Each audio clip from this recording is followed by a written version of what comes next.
life. What you gonna do? And I swear that's what I dream about. That's life.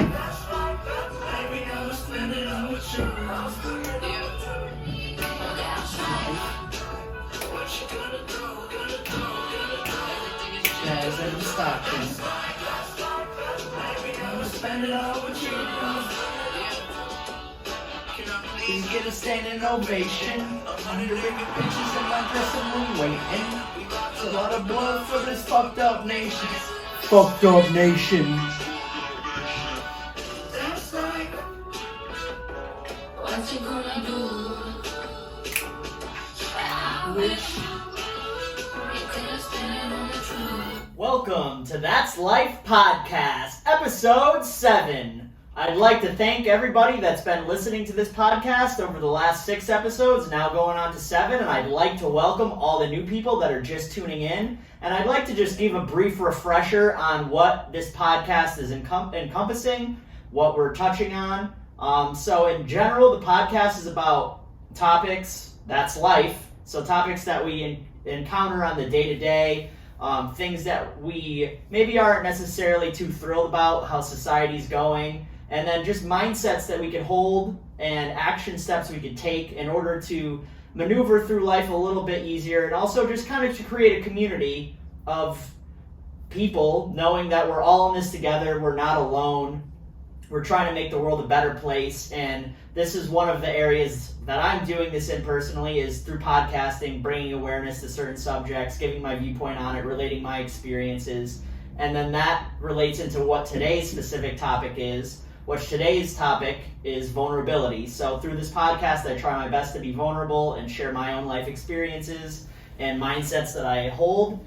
And today, it is a really important topic, I feel, that is just super beneficial to mindfully use when trying to maneuver through life and create relationships, whether that be romantic relationships or friendships or even business partnerships, just knowing where the other person, what maybe some of their trials and tribulations, what they had to overcome, and ultimately being vulnerable in that process, and how it's helped me to be that way, and how potentially it could help you guys. And then also, I'd like to introduce, with no further ado, my lovely partner in crime, the Mrs. Lauren Alison. Hello, everyone. Thank you, Jordan, again for having me. I'm so excited that we're doing another episode. Today's topic is getting raw, getting real, and this is an awesome topic for us to be going over today because this is something that, has been prevalent in our life lately, and so I'm super excited to talk about this and kind of get vulnerable with it. Yeah, definitely. I appreciate that. So let's get into it. Once again, thank you everybody for listening. The topic's about vulnerability, and I'm going to start being vulnerable with you guys. So the reason why we chose this topic is because it's been recent in our experience with some new friends we made, and being open and vulnerable with them, and them reciprocating ultimately the open and vulnerableness, and through that process realizing that a lot of people don't have that space where they could be open and vulnerable, and they second guess coming across, because it's one of those things where people think that they could be taken advantage of being vulnerable. And I'm not going to completely say that that's false, but that's where discernment has to come in while being vulnerable. Like, who are you being vulnerable with? So just being able to talk to people, connecting on vulnerability. And through this recent experience, just knowing that it's hard for people to be vulnerable, and I completely get that, and I understand that. And my own personal experiences with me being vulnerable is I have a lot of great friends of who I've connected with over the years, and ultimately, there's one common denominator between all of my really close friends, is that I have been personally vulnerable with them, and they have been vulnerable back in return. And it's just accelerated friendships and trust and the dynamics and conversations and ultimately problem-solving skills that you're able to do when you have that trust through vulnerability built with people. Is I got something going on in my life and I need advice, or I'm scared or frightened, and I've gone to this person before and expressed them the trials and tribulations that I've gone through, and they're minimally able to at least hold space for myself. Maximally, they're able to be like, well, dude, you got through X, Y, and Z. You know where you're, like, you know you're going to be fine. Like, recently, in particular, I lost my job going on 3 weeks tomorrow, which I'm still really grateful for, low-key. I'm not upset with that by any means. But even the friends I've talked to about it, they've known me for years, and they've seen me overcome a lot of different stuff in my life, between professional or personal, and they know the type of person I am. So just their words of encouragement go a long way, but I'm able to have that based on the vulnerability and past problems I went to them with, and it's a give and a take too. I don't want to say that I'm the one always being vulnerable, being like, oh my God, I just lost my job, I need you to come pick me up. That's not at all what I'm saying or what I do. But it's a two-way street too. Somebody else goes through some trials and tribulations, or they're feeling down and out based on something going on in their life. Just being able to be there for them, hold the space, and then kind of reflect on my own experiences and try to help them to move mindfully through theirs. So I feel like it's super important for building lasting relationships is vulnerability. I know even in my romantic relationship with Alison, that's one thing that I always tried to do.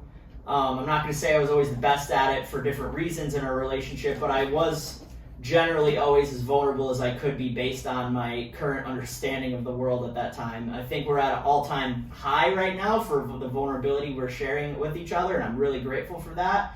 I know it wasn't always the easiest for you to be vulnerable with myself, or even probably yourself ultimately, because we're all always reflecting what's ever internally going on in our heads.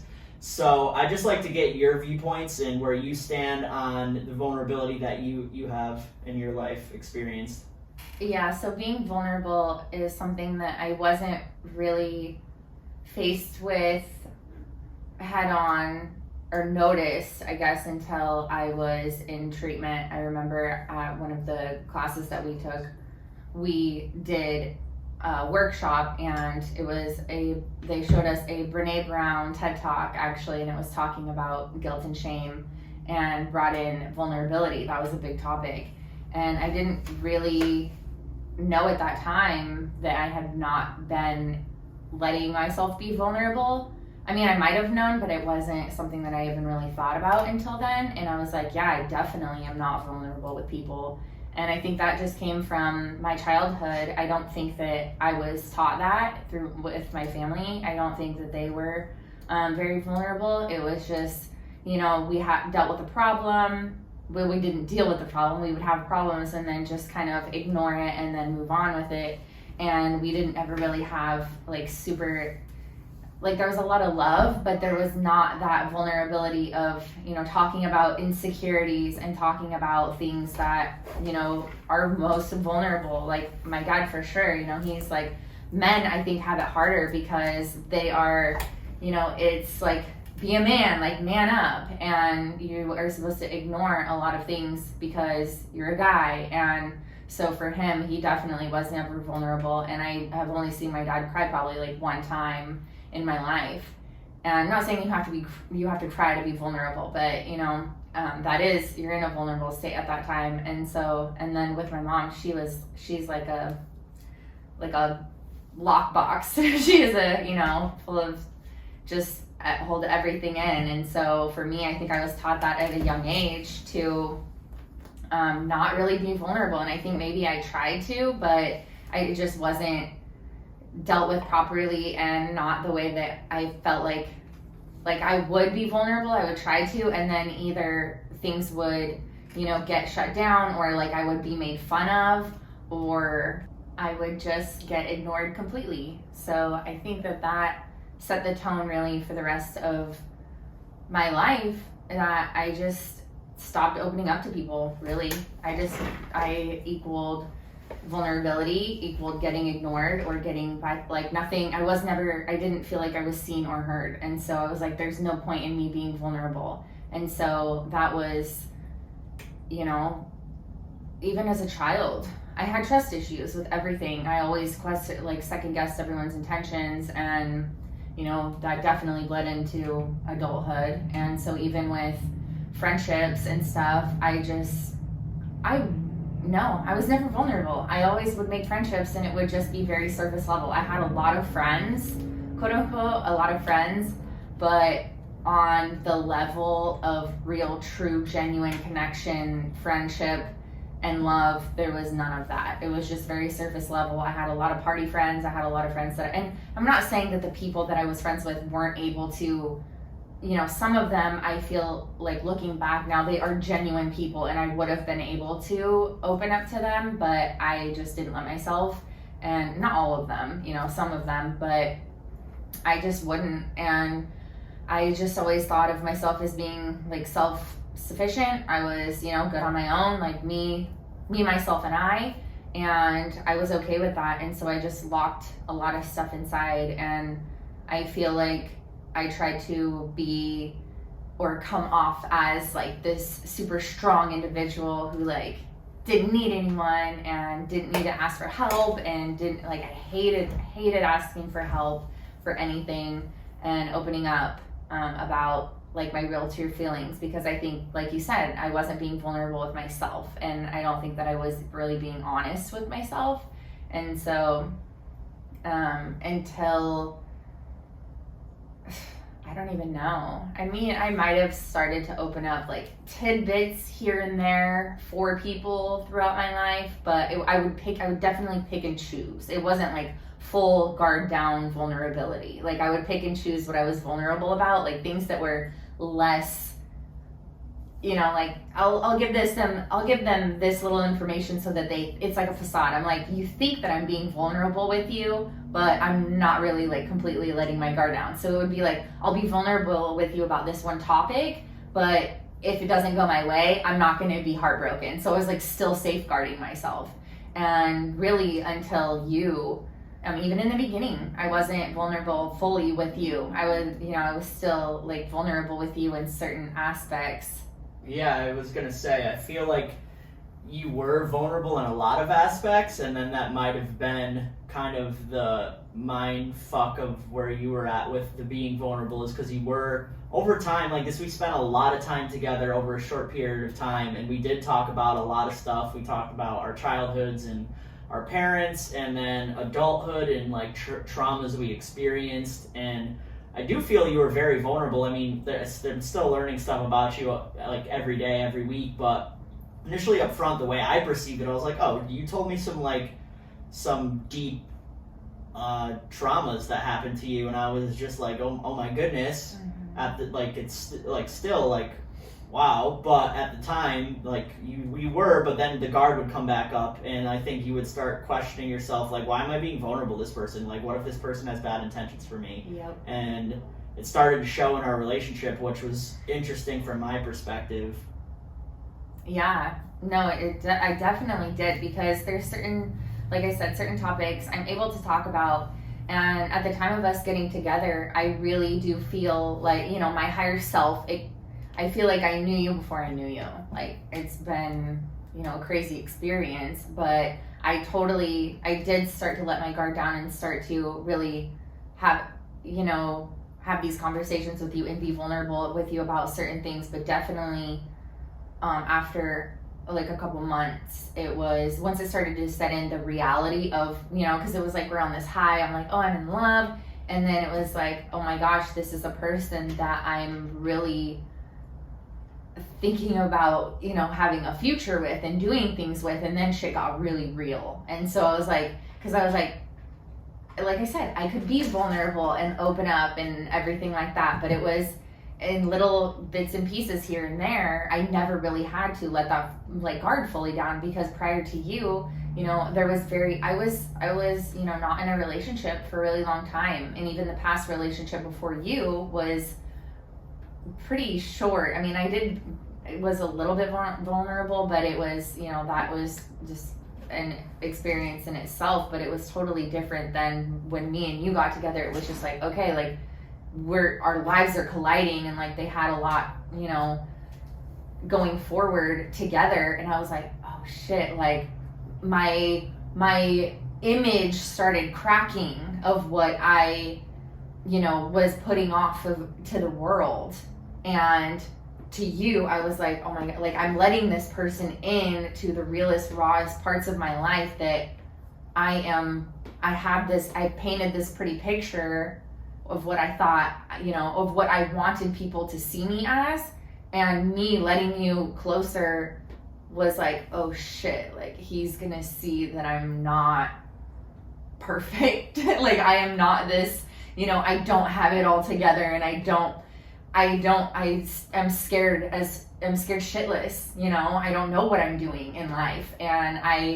But my whole goal was to basically show people that I did. And so once you started getting to a point where like we were getting closer, and then it was just like I got really scared because I was like, oh my God, I don't know how to be vulnerable with this person, like truly. And yeah, my guard started going back up, and I was like, I don't know if I can really trust him. It was like this weird mind thing that like I genuinely wanted to feel like I could, but then I had also this other, thing in my head that's like, no, like always question people's intentions with you. Like nobody really is just that good of a person and cares that much about you. Like truly, I was like, and it comes back to, we were talking about this the other day, but I think it comes back to worthiness as well, not feeling worthy of it. And so I was like disallowing the love coming to me because I was like, how could this person like love me that much? Like I'm skeptical. Like, I don't know. I don't believe this. So like, yeah. Yeah, it was a super interesting experience to go through that together ultimately and see that firsthand play out. And it was, at the time, it was hard for me to make sense of too. I'm very grateful that ultimately we were just able to kind of work through that and then continue to be more and more vulnerable as our relationship continues to progress, because it's without that vulnerability in a relationship, it's not going to probably work out so hot. But one of the things too that's really been coming to light recently in our relationship is I always thought we were very vulnerable with each other, and from me to you, I don't think I was as vulnerable as I should have been in the past. And one of the reasons why is because I didn't necessarily feel safe to be that vulnerable. Like even what you felt then, maybe towards me, it was like everything there is to know about my life except one aspect that I don't feel safe coming to you about. And we've worked through that, and we're continually working through that. So I'm grateful that we have that. And like two things that have been really helpful with me fully being vulnerable in like our relationship is just feeling that safe space, being able to know that I could come to you about things and not get judged for it. I mean, it might not be something you want to hear, or I might tell you something I did that you don't want, like that isn't gonna sit with you the right way, but at least the outward reaction of me coming to you isn't going to be in an aggressive tone or make me regret telling you and being like, oh, I could have just kept this to myself and you wouldn't have known, and I didn't have to deal with this reaction. So that goes for all relationships and friendships as to why it works out to be vulnerable. And then that's also like, that's kind of my barometer too for friendships or relationships, is being vulnerable about a topic or a subject, and then how the person that you're telling, how they interpret it and what their reaction is to you. If they're super judgmental and critical of whatever you're telling them, then that's definitely a sign to that they're not, that they're not the person that you go to with your problems or your issues, and you might not reach that level of friendship with them, which is unfortunate. But the other aspect that I wanted to touch on involving that has allowed me to be vulnerable with friends and like in my friendships and relationships for that matter is psychedelics. Like whether that be like with me and you, I know we've had great vulnerable conversations while using ketamine, and it's really helped us to take down that level, that like egoic level of judgment for one another, to kind of raise that, like to bring that down, so we're able to just communicate openly and honestly without fear of what the other person's going to say in return. It's kind of just like you're just a receiver and you have no ill intentions for whatever the person is telling you. So like that's really helped us personally, being able to kind of break those barriers down, not like of non-judgment. And then in my other friendships, what's helped me it's probably done the same thing. It just doesn't feel as direct as the ketamine experience with you, but like other psychedelics like mushrooms or like LSD, those in particular, some of my friends have helped us be vulnerable because you can have your ups and downs while you're like in your journey, and just being able to be like, I keep experiencing this, or I keep having this thought, or like this is really bothering me about my life, and then just being able to, and it goes both ways. Both people are kind of in this vulnerable state, so you're able to kind of reciprocate the energy back and forth. And so those are areas that have helped me. I'm not advising that everybody go out and do ketamine if they're trying to like get to the bottom of something with their friend. I mean, this has been going on 7-year now process and journey with psychedelics, where I'm at a place to understand the utility of them and not the escapism of them, and setting intentions. Exactly, and the respect for it and the intentions. And it's not, and like I said, this has only worked for me because of my own experiences, and then my like friends that I have and relationships that I have with our own experiences with it, being decently knowledgeable and respectful of what the medicine provides. But those are areas that's helped me. I don't know what your thoughts are on any of that. I wanted to say before I forgot that 2 things that I really think that I want to say the positives of vulnerability too, because I kind of talked about me not being vulnerable with people, but some benefits that do come from being vulnerable and choosing to, open up to somebody and in a safe space when you know that you can speak to them. And thankfully, in our relationship, I know that it's been a little bit challenging, and I haven't always been that for you, but you have always been a safe space for me, whether I wanted to see that or not, or believe that. You have always been, a person that I could come to with anything and have non-judgment and just look at the situation for what it is. And so I'm super, super grateful for you for that, because a couple of things that if you do decide to be vulnerable, not only is there a possibility to create an even deeper connection with the person that you're being vulnerable with, because either they can relate to you in a situation of their own that you may not have known, and they start to do the mirroring effect, and they start to break down and start being vulnerable with you, and you're like, oh my gosh, like it might not be the same identical story, but either it's, very, very similar, or it's, on that realm of where like they can still have like that really deep empathy for you because they're like, yeah, I've gone through that too. And so like that just creates, a connection.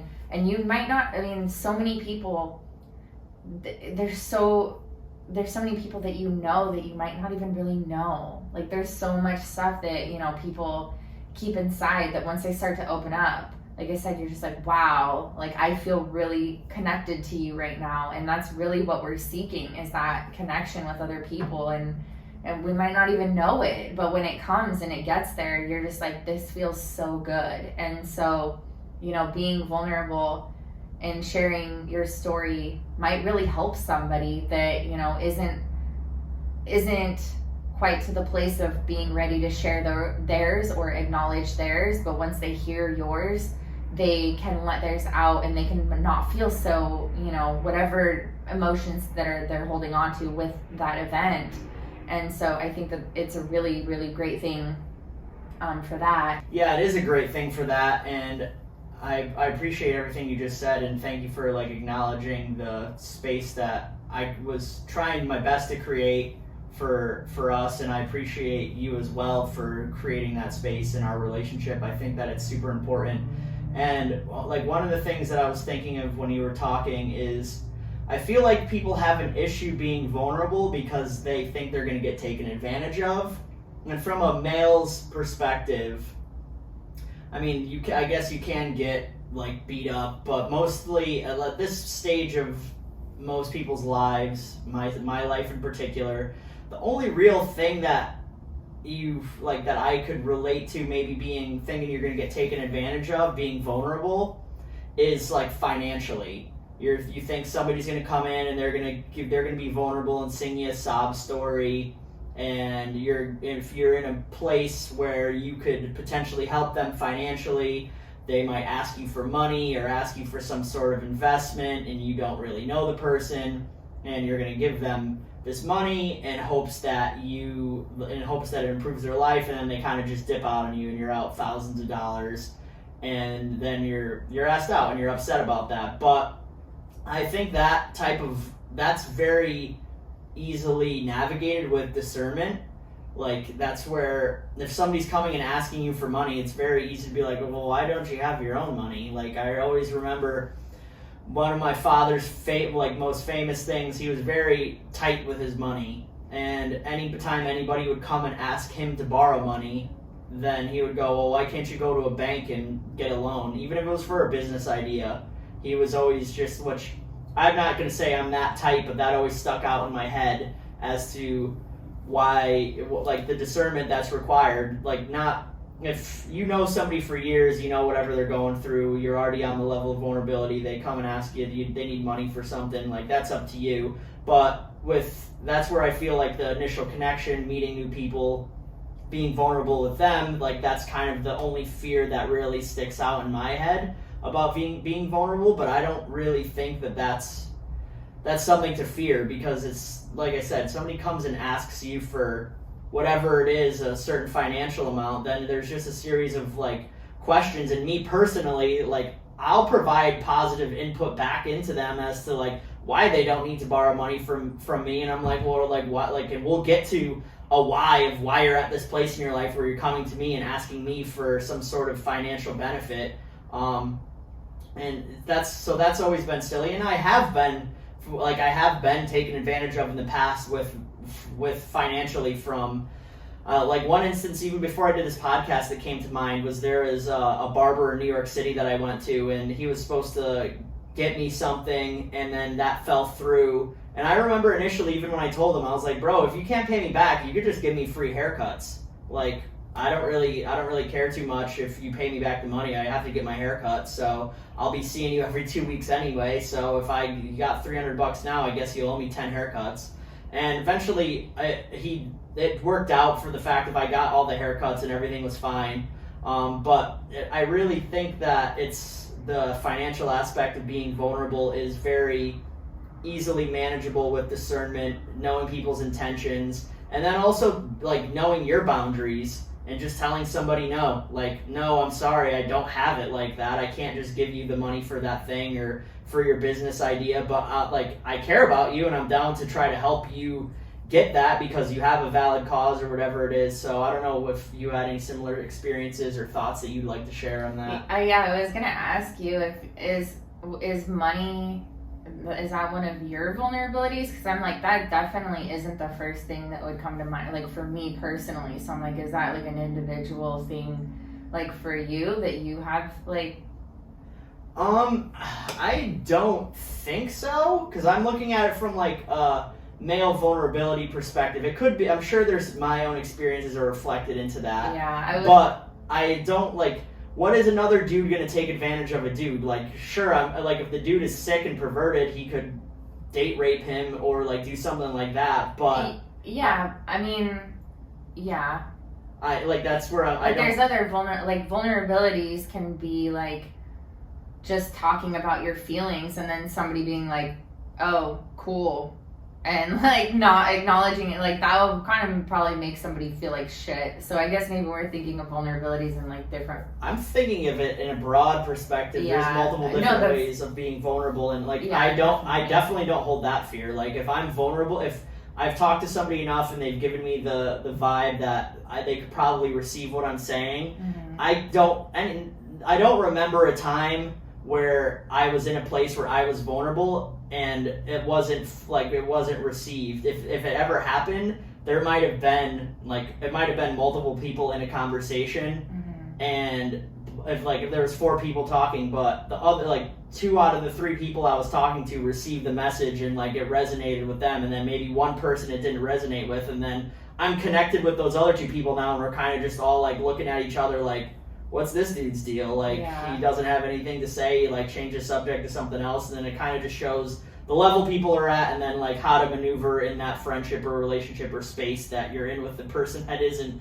acknowledging your vulnerabilities or reciprocating. But, like, from a male perspective, like I said, the only thing that I could think of being vulnerable, like, granted, sure, you could get your ass beat or, like, the vulnerable, like you could help somebody out and like you feel like they should reciprocate something and they didn't, but like that's not a good way to go into interaction anyway, is like going in with an expectation like, oh, I'm helping you out, so you're gonna help me out like later on down the line. So I definitely feel I've kind of alleviated that perspective. So even if I go in and I'm vulnerable with somebody, I help them out in their life, and that's all it is. Like, I'm happy I did my best in that situation. I did like what I thought was right by them, and with no expectation of them doing right by me. Like, if they throw something my way down the line, great. I'm not expecting that though. So Yeah. that's kind of what I mean by that. Yeah, I'm thinking, because when I said that about like the emotional part of it, I was like, well, maybe that is more of a female thing, I guess. I mean, I know that everyone has things, male and female have things that they can open up about, but if we're talking like vulnerabilities, like male versus female, we actually brought this up when we were talking about this topic, but I think that another probably something myself from my experience, I can't speak for all females, but I'm sure that there's a lot of females that don't want to open up and be vulnerable because, or like to men, because I, from personal experience, feel like there's men, and a lot of them, that will take advantage of your vulnerability and pretend like they care and act in a way of, you know, like they're there for you, and they're like like, yeah, I'm sorry, like that happened, yada yada yada, like, okay, let me get in your pants. Like, they'll just tell you anything that, you know, they think that you want to hear to do that. And I have always been aware of that, and so I think that kept me from being super vulnerable with people in regards to like, I just know what you want, so like, let's cut to the chase. Like, I'm not gonna like tell you my whole life story and have you like pretend like you give a fuck about what I have to say just so that you can like get in my pants. And so I think that that's something that a lot of women probably have to deal with, definitely more than guys do. Like, you know, girls, I highly doubt girls are like waiting for a guy to like break down and tell them their true feelings just so that they can like use them and like sleep with them. So that's something that is very prevalent, I feel like, in a woman's experience. Yeah, vulnerability. Definitely, I agree with that men use women's vulnerability to their advantage and like get them to open up, and they're like, oh, I gotcha. Like, I care. I mean, it's some dudes actually do care. Like, from my own experience, I will say that I have done that, but also if a woman is opened up to me, if I connect with them, then I will still hold the space for them. I'm not saying that's right of me by any means, but like, if you respect them, like if you knew them, but like guys that don't know you, I'm not saying all men, I'm not like a men basher, but I can say like when you don't know somebody, you obviously have like less of a like care about them, and can be like, oh, well, I don't know this girl, like she doesn't mean anything to me, like I'm just trying to get laid, so like let me like say what I think that she wants to hear. Like, that's, I feel like, a pretty common thing. Yeah, definitely. I agree with that. I do think that that's one of the pitfalls of the men and women dialogue, being vulnerable, and that's where, from a woman's perspective towards a man, we're being discerning and realizing like, okay, like I am going through this, being vulnerable to this person might not go how I want, or you already have an established connection and relationship with the person, and then therefore it makes being vulnerable, like you know where the person's head's at, you've known them for however long and already had vulnerable conversations. I do think that vulnerability has to have a natural progression with any relationship, man to man, man to woman, woman to woman. You don't just come out right off the rip and you're like, yeah, so these are all my problems, this is everything I went through, this is where I'm at in life, this is what scares me, this is what I'm working on. Like, there's a natural progression to like any vulnerable conversation, and if done in the correct manner, you're not just coming out swinging for the fences. But that's where I can only speak from my experience, and I am very confident in my ability to read people and read the energy and read conversations and know if what I'm going to say is going to be received and it is the right time and the right place to actually be open up. But I know not everybody has that. I do feel that naturally you can hone that skill. I don't necessarily know exactly how to hone that skill. I do feel like I was definitely blessed with that, and it's just gotten better over time. And just ultimately having those vulnerable friendships and conversations whenever they started, now it's a lot easier going forward when I meet new people and make new connections to like kind of be able to pinpoint like, okay, yeah, I could actually open up and talk with this person and be vulnerable and hear them out. So I'm not sure what your experiences are in regards to that, like the established vulnerability with somebody and talking with them, but I'd like to hear them. Yeah, I think it's really, really good that you brought up the discernment part. I agree totally about making sure to kind of, not judge, but kind of look at the person that you are going to be vulnerable with and really decide whether it's somebody that you believe is going to like take well to that, or if you're just gonna divulge to some stranger. It's like, well, then you don't really know what could happen. Like, it could go both ways. But I think for me, I wanted to bring like drinking into that, because I have probably unknowingly, sure, a lot of events that have happened when I was blacked out drunk, where I was vulnerable to some stranger that I met, like, just because I'm drinking and I have no filter. And so I'm sure that I've said I know that I have, because I've been told, like, people would bring things up and I'm like, wait, I told you that? Like, I said that to you? And so letting some information loosely about drinking was another like dangerous game for me, because I could open up about things and I could lie about things too, which is really strange.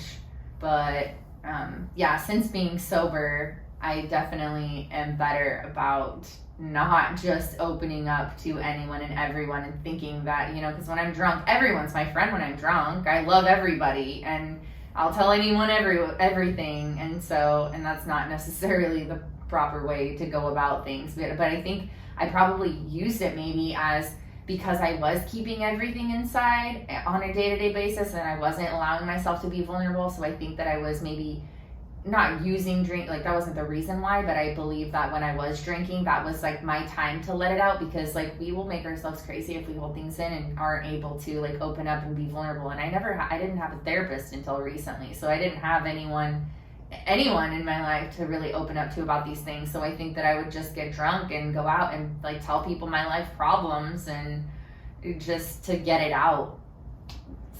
Yeah, I understand that. I feel like most people, that's why they use drinking, is to kind of either escape their problems or feel more comfortable with their problems and commiserate with people. Yeah, commiserate with them in probably a non-productive manner. I wanted to also touch on the receiving end of the vulnerability. If somebody's being vulnerable to you, how to be able to adequately receive that and hold the space for them, because that's, for some people, that's part of their issue, why they're not vulnerable.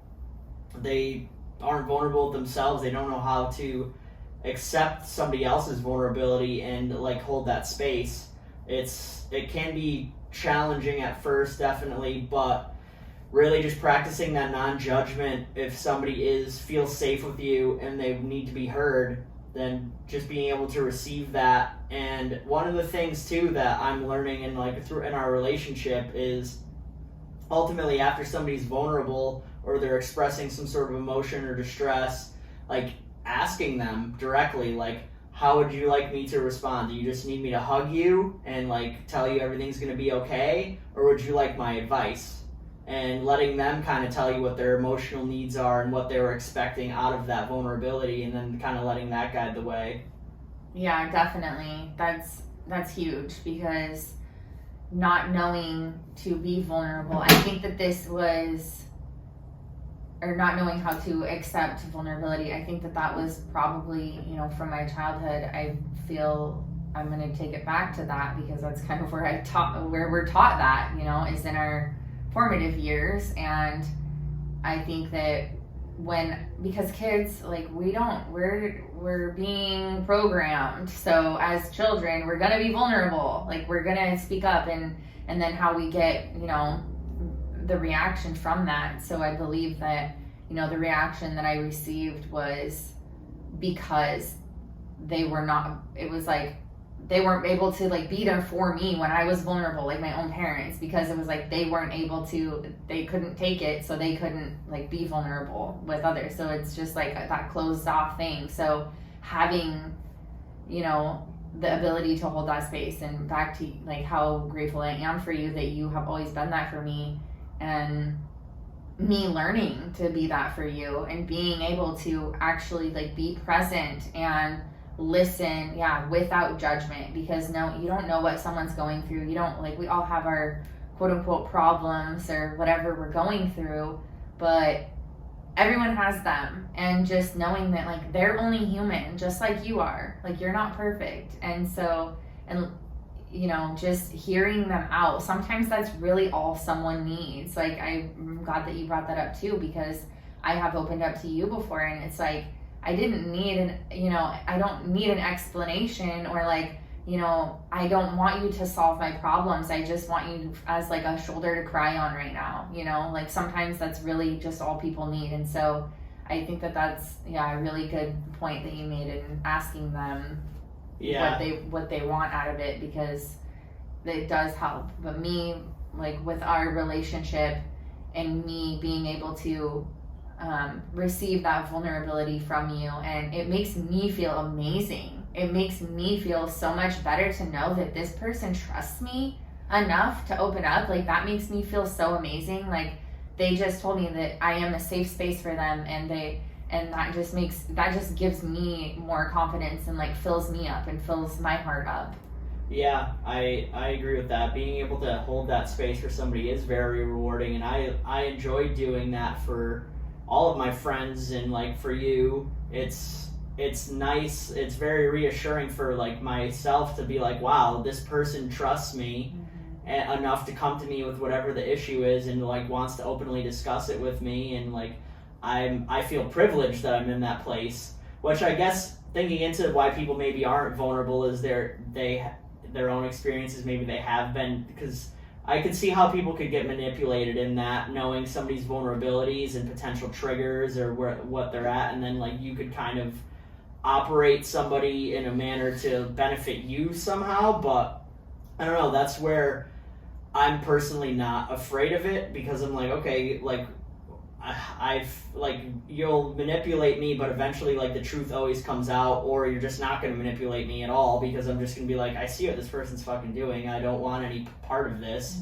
And I think that's where some reluctance is, but that's also, you just keep being yourself. And if you're doing the right thing, you're living in alignment with yourself, in connection with your highest self, eventually those people are going to either rise to that vibration and be like, oh, I see the error of my ways and I don't want to operate that way, or they're just going to not be part of your life anymore, because maybe there will be an instance where you were vulnerable with them, and then you could, like, outrightly see them using that knowledge they gained about you to operate in a way that will hurt you.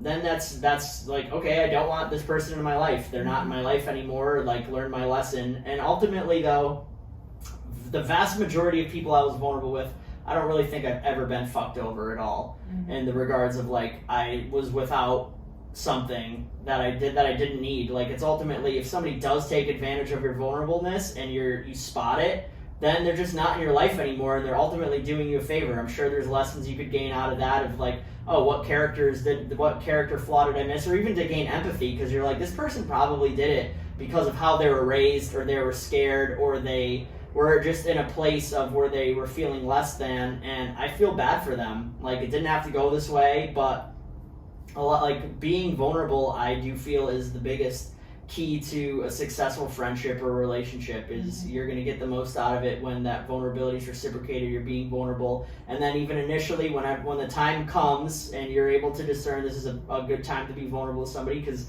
I wasn't vulnerable immediately with every single friend that I made. I probably was quicker than most, but I wasn't like, hi, my name is Jordan, yeah, so I was raised a Jehovah's Witness and my parents don't talk to me anymore.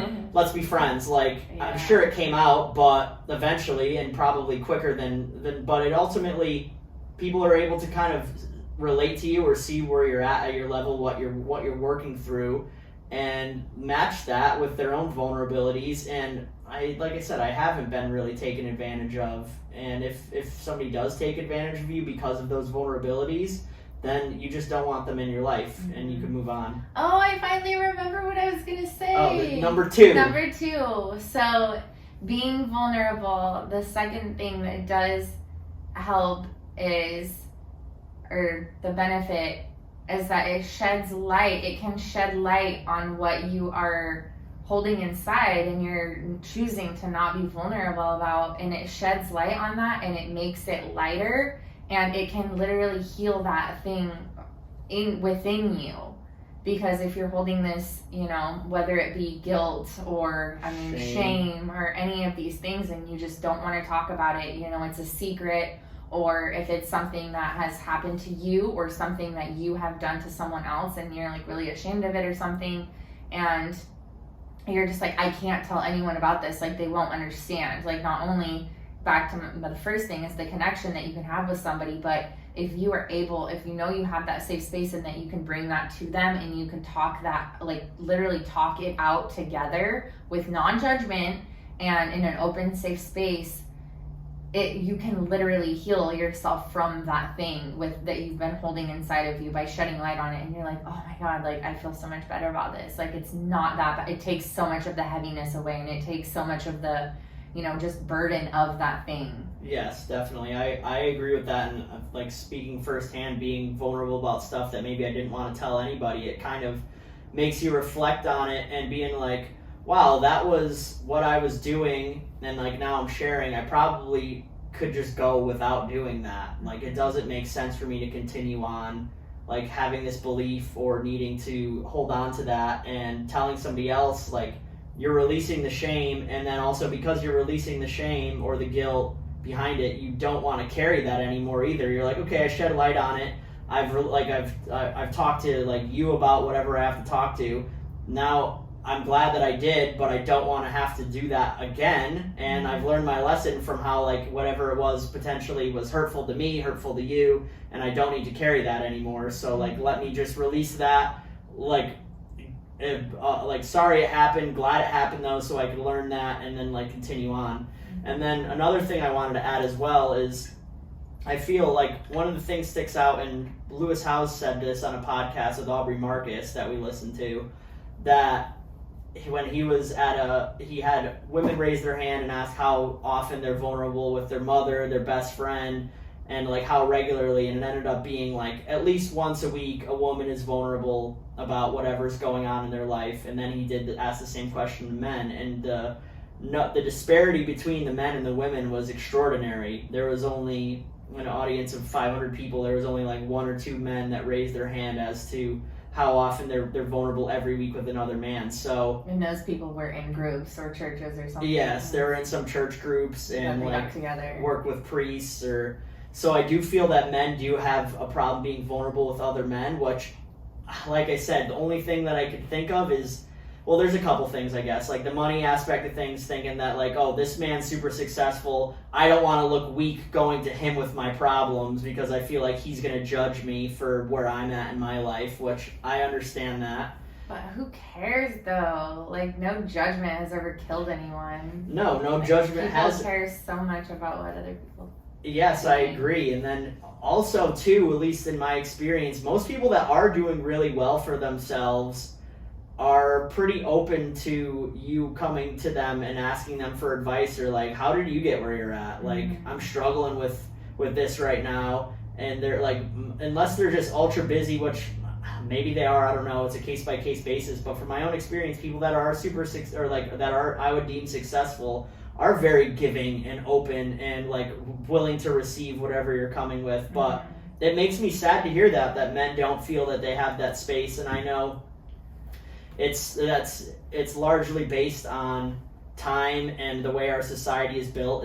It has kind of shown that men just need to show up and tough toughen up and go through it and suppress it's- your emotions, and you being emotional, that shows weakness, and that's not the case at all. And and if you hold things in, this creates, if you're not being vulnerable and you're holding these things in, literally guilt and shame, all of these emotions that you're holding can literally create illness, disease, depression. Like that's what they ended up talking about, was when he asked the women, like, how, like, could you imagine not being able to have anyone to go to ever? And they were like, no, I would literally go crazy. Like, I would kill myself. And he's like, that was kind of what they brought it to. They were like, they're having, it's like the suicide rates in men are like at an all-time high. And it's like, they don't feel like they can go anywhere. It's like, you need to get these things out of you, because they will end up showing up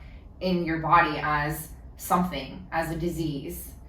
Yeah, and I mean, I think I agree with all of that, everything you said, with it will manifest somewhere in your physical as a disease or something that is not comfortable. You're carrying it. Yeah, you're carrying that energy. It's stagnant everywhere. energy that needs to be moved out in order for you to move on. And it could also ultimately too, maybe it doesn't manifest into a disease right away, but it could also just be holding you back in life, carrying that weight or that burden. You're not able to advance to the next level because of that subconscious pattern you're in, where you're not being fully transparent or vulnerable, and it's holding you, it's like mentally holding you back from going on to the next level, being able to use that knowledge you gained from fully going through that experience, because you're holding yourself on that experiential level. Yeah, you're holding yourself in the past. Yes. You're replaying it in your head, and you're literally living in the past. Yep. And like recreating those emotions. Exactly.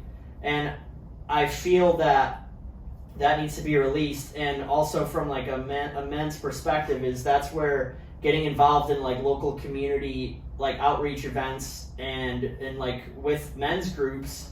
I know I haven't fully dove into it, but I have dabbled in it and looked into it, and I like, one of my excuses, which is just an excuse and I need to overcome that, is just the fact of not being lazy ultimately, and not like fully diving in or being like, oh, I got work, I just moved.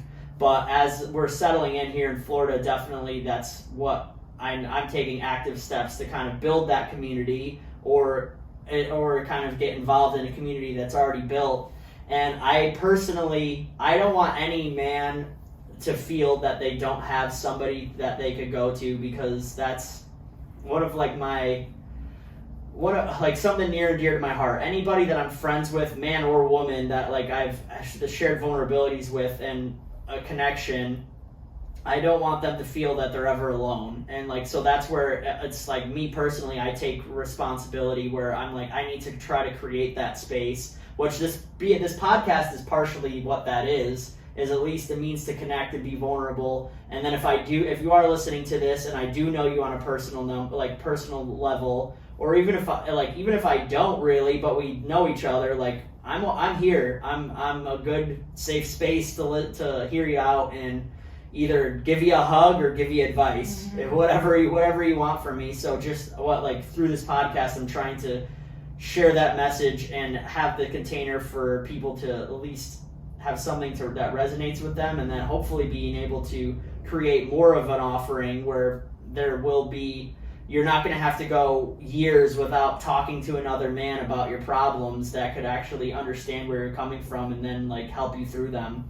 But that's where I'm at with everything right now. I don't know if you have anything else you wanted to add. Yeah, I just want to be there for people, because I know what it's like to not have anyone there to be there for you. And I'm just so grateful for you, and ever since I met you, like I have grown exponentially, and just the things that I'm learning about life, about relationships, about myself has just been amazing. And I don't want to say that it's easy. I just want people to know, like, firsthand. Like, that's why this podcast is so amazing, and I love getting to share our experiences, because I'm like, so many of these topics are so close to home for me and you. Like, both of us, we have, a lot of memories and experiences in these topics, and the vulnerability is that's a pretty new one for me to be vulnerable. But ever since I have chosen to let my guard down and really be vulnerable, I have only created more and more deeper, genuine, real connections with people, and it's skyrocketed my confidence and my courage. Definitely, and it's been beautiful to witness for me, like seeing you reconnect with like your longtime best friend and like rebuild that relationship and almost pick up like you guys didn't like where you left off, and both almost like be at a very, very similar like like level of perception of the world. Like it's. I love you, Erica. It's been awesome to see, and like that's where how friendship should be, is like ultimately being vulnerable, and then like the reciprocation and just being there for one another, because we are at the end of the day all here to help one another, whether we realize that or not. Yeah. You could try denying that and saying like, oh no, I'm just in this for me. Like, yes, you do have to put your own needs first, but then once you're at a place of where your cup's full, you're taken care of, like then help the next person. Yeah. You've got to give back. So that's all that I have to say about vulnerability today. I think it's super important that you evaluate your relationships, your friendships, and what the root of your friendship is based on. And then if it checks the boxes of being where in a place where you feel safe with that person, and maybe you feel you could be more vulnerable, go for it, because that'll tell you exactly where you stand with them. If you're vulnerable and it's not received, then you realize that's the type of friend that they are, and it's probably just going to continue to be that type of friend. Then you could evaluate, those are the people you want to hold in your life, or you're vulnerable with them, they receive it, they mirror you back, they're vulnerable with you, then you're like, wow, I appreciate that, I feel seen and heard, you feel seen and heard, we both feel better about our lives and our relationship, like, let's continue to level up and help each other out. And it's reassuring when that happens, for the fact of, you know, you're not alone in this world, and you're never alone. You might feel it, but being vulnerable is a really good way to kind of escape that feeling and connect.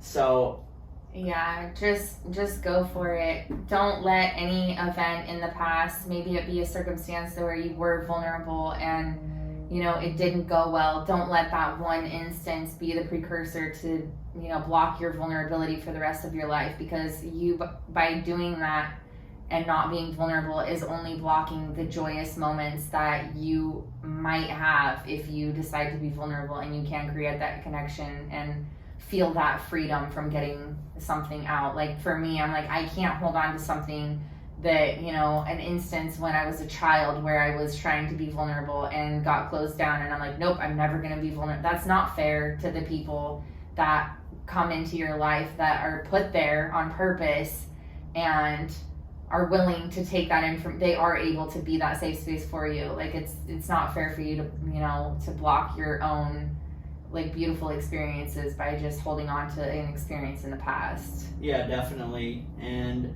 it's Allow yourself to allow yourself to be vulnerable with yourself and with other people. There's a lot of good and healing that could come from the vulnerability, because that's really how you release the poison and continue to advance in your life. And we're all here for one another, and you can continue to heal. It literally is a precursor for your healing. Absolutely. But that concludes this episode of That's Life podcast. Remember to be kind, be loving, be peaceful, and be vulnerable. That's it. We're out. Good. Good job. Good job.